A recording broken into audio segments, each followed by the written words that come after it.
As some of you may know, I've been playing Demon Slayer ever since it first came out in October of last year. I've put hundreds of hours into this game both on PlayStation 4, PlayStation 5, Xbox Series X, and the PC, and now the game has finally come to Switch. I'd say overall my review for this game is pretty positive. It's an arena fighter that is both gorgeous, flashy, and has a competitive focus to it that was never seen before in CyberConnect 2 arena fighters. I've praised its story mode, its fighting systems, but the biggest issue this game has is the online netcode. It's not great. So if you want to know my full opinion on Demon Slayer Hinokami Chronicles, there is a review on the channel, but if you're just looking for the short answer of whether I think the game is good or not, then yeah, the short answer is yes. Just be prepared for some painful online matches. The question I want to answer today, however, is how good is Demon Slayer on the Nintendo Switch?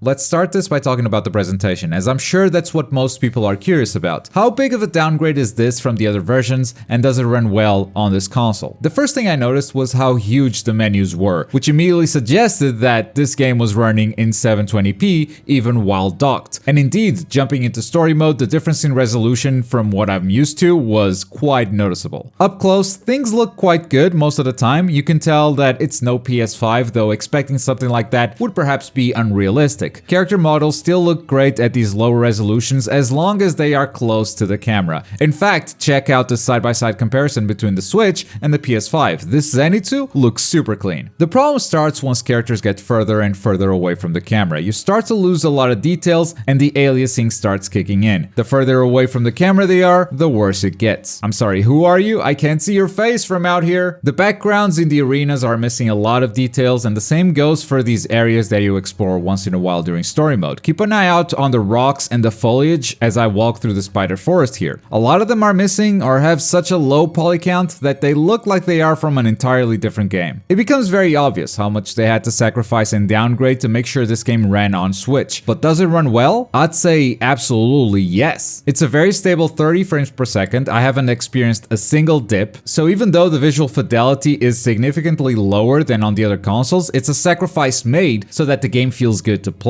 And notice that most of the things that were downgraded are things that happen on the background, details that make the game pretty, which is always pleasing to the eyes, but the important stuff, the focus of a cutscene or the effects that you need to react during gameplay, those are still very visible. They chose very well what to downgrade here and kept what matters at a higher quality. And all these problems are even smaller if you choose to play this game undocked, which I did for a while. The lack in detail isn't as noticeable. On top of that, the loading screens aren't super long, they're comparable to the PS4 version, and the game has no input delay like the PS4 had at launch. The input delay on PS4 has since been fixed, and I'm happy to see the Switch version launching without that same problem. Overall, as far as performance goes, this seems like a great port. There are obviously graphical compromises, but I think we mostly expected those, and the game does run super well, so those compromises end up being well justified. Now, there are a couple of glitches during cutscenes. For instance, what is this frame doing here? And also, what happened to the stage on that very last scene? Where is the ground? The glitches aren't very frequent, but they do take you out of the immersion while playing story mode. Hopefully a patch fixes this in the future, as I do think this is one of the best story modes that CyberConnect 2 has ever made, and I hope more people get to enjoy it now that it's on Switch. And with the presentation out of the way, let's talk about how the gameplay itself changes on the Switch version.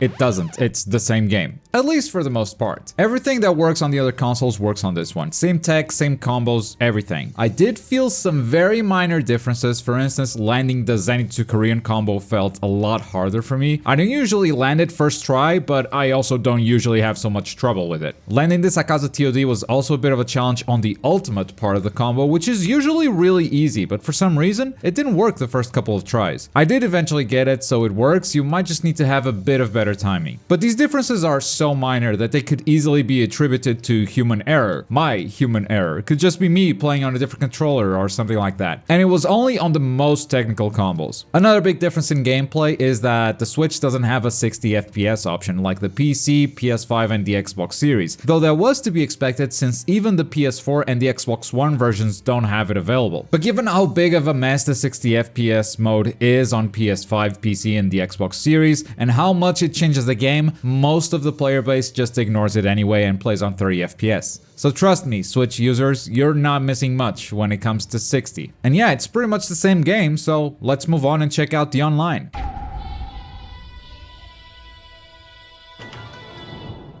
Here's how I'm about to test the online. I am going to play 10 ranked matches against random opponents, and then I'm gonna invite a friend to play a custom match to test the best case scenario. I am plugged via Ethernet, I got an adapter back when I was playing Smash, so I'm giving this game the best possible conditions I can to succeed. Let's play 10 matches, and I'll share the results with you soon. A few moments later.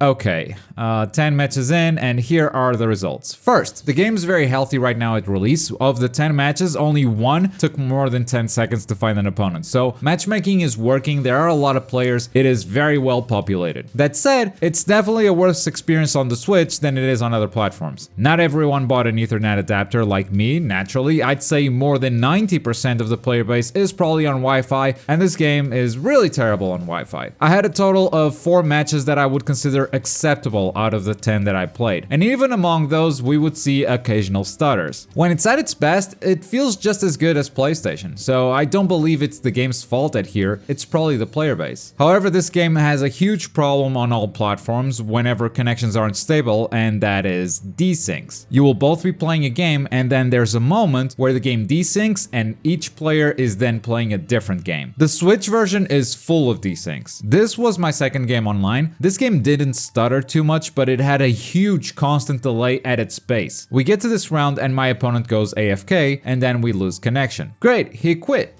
Or so I thought. I immediately found him again, and he had one more win on his record and 0 disconnects, which can only mean one thing: we desynced. He won the game on his end, and on my end, the game just ended. Now, it's very hard to tell when someone desyncs if you don't know your opponent, so I invited a friend to play with me. We're both in Europe, both of us have an Ethernet cable plugged into the Switch, and I was actually very surprised to see that the Switch lets you invite your friends directly from your friends list. This might seem like a small thing, but it's not very common for the Switch. We played a game, the connection felt fine, it was really the best case scenario, until we reached round 3. I finished the fight on my screen, but on his screen this was happening. He couldn't even control his own character, he was just stuck there, running for eternity. The desyncs are not exclusive or more frequent on Mount Natagumo like on other platforms, so it's not like you can just avoid that stage and you'll be fine for the most part. It happens on a variety of stages on Switch, and that's gonna make it very annoying and very hard to avoid. This definitely needs a big fix. But even if it does get fixed, the Switch experience online is still not great. Most opponents you'll find you'll have multiple stutters because everyone's running Wi-Fi. For about half the games I played, I had over a second of input delay between me pressing the button and seeing the character do the action on screen. And that's just gonna make you feel like you have the reactions of a sloth on Xanax. But that's the online experience on Switch. Let's finally wrap this up by looking at the Switch exclusive content.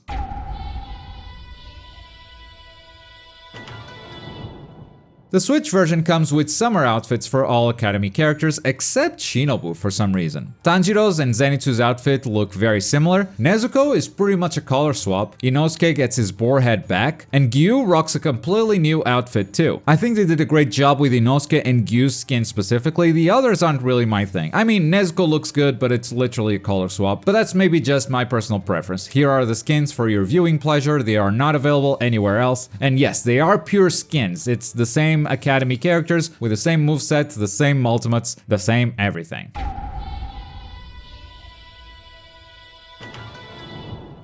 And now it's time to put a score on this game. In my original review, I gave this game a B rank, which is a good score. I think this is a good game overall with a big flaw called online. But given everything that we just talked about, here's my score for the Switch version.